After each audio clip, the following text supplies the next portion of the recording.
Hello beautiful people, welcome to my channel. My name is Teresa and I am your cruise director on the Magical Mystery Tour. 2025 is looming on us. It is summer. Can you believe I am sitting here in essentially a big blanky cardigan? Like it's a long, what is going on? Today we have some predictions that I'm going to make for 2025 in the makeup space.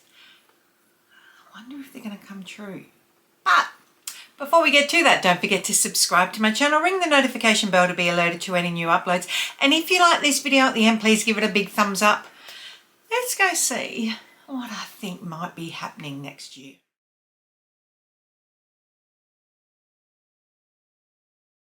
Okay, so I'm going to do a few different predictions. I've been reading a lot of stuff and keeping an eye on looks in fashion shows and the like. So the first thing that I think will happen is about our face. And what do I think is happening with that? We have been through a few years of super juicy skin, that constant search for glass skin, and people wanting really bright, juicy bases, a glowy, luminous foundation. The more glow, the better. Hey, I am a lover of glow and have been for a number of years now. However, I don't know if you noticed, the only glow I've got happening today is from a subtle highlighter. My foundation is a bit softer, and that's where I've seen the shift starting to happen over the last few months. I will obviously pull out a nice juicy refresh look. That's for more when I'm doing a minimal no makeup look. I'm seeing the lean more to a soft radiance, a sort of a radiant soft matte. It's more blurring on the skin, it's less reflective, and what that does is it really softens the look of your skin. It's great for all skin types, but particularly for those that have got enlarged pores or suffer from oily skin. They hated the luminous glowy skin. I also think the fact that so many people have been fighting for that glass skin look, that beautiful K-beauty glass skin. The issue with that is that your skin needs to be flawless in the first place. I can get a glass skin look, but I have freckles, I have pigmentation, so it doesn't look flawless because of that reason. People search for the golden goose with it. The fact of the matter is, those photos are edited 9 times out of 10. If you cannot see a single pore on somebody's skin, she's edited. So we're moving into more of that softer look for the face. So again, if you have oily skin, if you are suffering from big pores, you will absolutely love that. The thing with it is, you need to make sure there needs to be a really good focus on hydration. Hydration is key with that to stop it looking cakey. So really make sure that you're pumping in a lot of moisture into your face. I've got some recent videos that will help you around that. If you look over the last few weeks, that will really help juice up your skin. Skin prep is key in all makeup looks. So it'll stop it looking cakey. And also, whether you use setting powder or not, I do. In all of my looks use setting powder, but I also give it a great spray of setting spray. If you really soak that in, that melts everything in. That will remove all traces of cakiness. Okay, next up we have multi-use products. There is starting to be quite the lean for multi-use products. And I'm not just talking about the for example, using the Milk Jelly blush that can be used as a blush or a lip product. That is a good multiple product. But I'm talking about bronzers where you're bronzing and blushing at the same time. Blush lighters. So Rare Beauty is a perfect example of a blush lighter. That super glowy blush highlighter hybrid in one. I'm also talking about multiple use products as far as the eyes are concerned. Using the same pencil for your eyebrows, for your eyeliner, for your lips. People are now using it for their contour as well, going in for that pencil thin around the nose. Use it, multiple use products that you can do that with is going to become quite popular, and you can do that now. You look at the Forever Makeup Forever. Gosh, I went blank. The Makeup Forever artist pencils. Morphe does the same thing. They're not just limited to use on your lips, on your eyes. You can use them in multiple areas. Okay, next up, after a year where blush just absolutely reigned supreme, eyeshadows took a really big back seat over the last year or so, and blush was it. I know this. Blush after blush after blush after blush was released. I kept buying them. I've got too many. I mean, I have too many eyeshadows, but I have so many amazing blushes that were released over the last 12 months. Eyeshadow is going to start making a comeback, but not exactly how it used to. And there's going to be a couple of different trends. So we're going to be going back into more bold glam eyes. But instead of having that, there's a fly in here. Instead of having that full beat, like I'm wearing a concealer foundation hybrid. But instead of having that really heavy full beat in one go, we're going to have really bold glam eyes, but a more natural, softer, subtle base. Going for that more skin-like look, where it's a lot lighter, but really amping up how the eyes are. The next eye trend that I think is going to really come, we know I love a shimmer. Talk about my love for shim all the time, but I think we're going to start seeing pops of metallics. Gold, silver, rose gold, and bronze. Morphe have done it in their recent 9 pans. I don't have my pan here, the ones that I've got in front of me now, where they've got that real metallic silver, a gold and a rose gold in the center of their palettes. I think we're going to see that, like a solid sweep of a metallic color for a bit of a pop. Quite neutral in those looks, but then that real pop of metallic. And maybe even just so much as a light transition color and a block, like a color block of silver or gold or bronze in amongst all of that. I think that's going to be something that comes. I'm seeing that more and quite geometric in its patterns. Am I going to do geometric? No way. But will I embrace that pop of silver and the other shades? Absolutely. The next thing that we're going to see, and I have been leaning into that for a little while, is the 90s are back, baby. The 90s are back, but in an updated new way. So Pantone released their colour of the year. It was, what was it? Mocha Mousse. And everyone's going, it's boring, it's boring. Yeah, probably.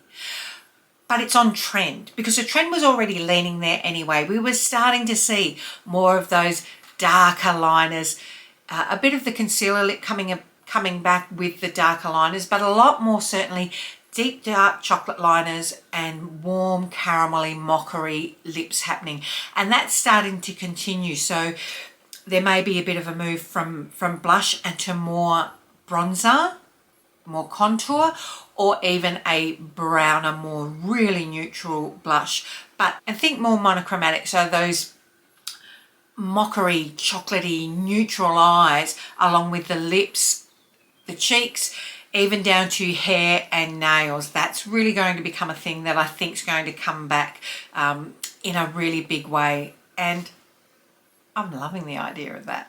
Another thing that we're going to start have happening, I don't know if you've heard a term, it's been playing up around TikTok, but not just TikTok. It's starting to come up mainstream, and it's been sort of showing up in some of the runways and in fashion photography, and that's called Aura Beauty. Now what that means is essentially Aura nails became a thing a few months ago, and that was where you had your nails painted to look like a mood ring so that you had that tonality change. Aura Beauty is more about working out how you feel on the inside and doing your makeup to really suit your mood. A lot of us have done that for a long time in any case. That's why some days I can look like a clown, because I'm in a really light mood.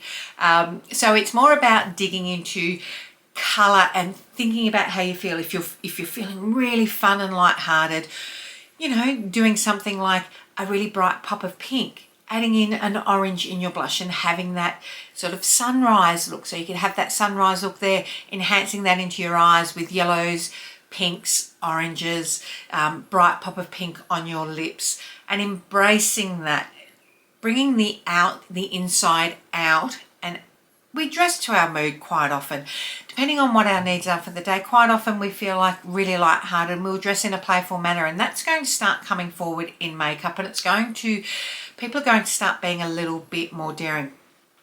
If you're feeling introspective and a little bit moody, you may be more into purples and burgundies. That's really starting to happen. I can't wait. I've been quite conservative the last few months, and I've been saying for ages I'm going to start playing in colour. Next month we're doing another palette Lucky Dip that is going to go for the whole month. There are 23 palettes of this brand that I am going to be using, and there is some colour in there, so I can't wait to dive into that. The last eye makeup, like eye colour thing that I think will happen, and look, these are all dependent on eyeshadow coming back, and I think that they will.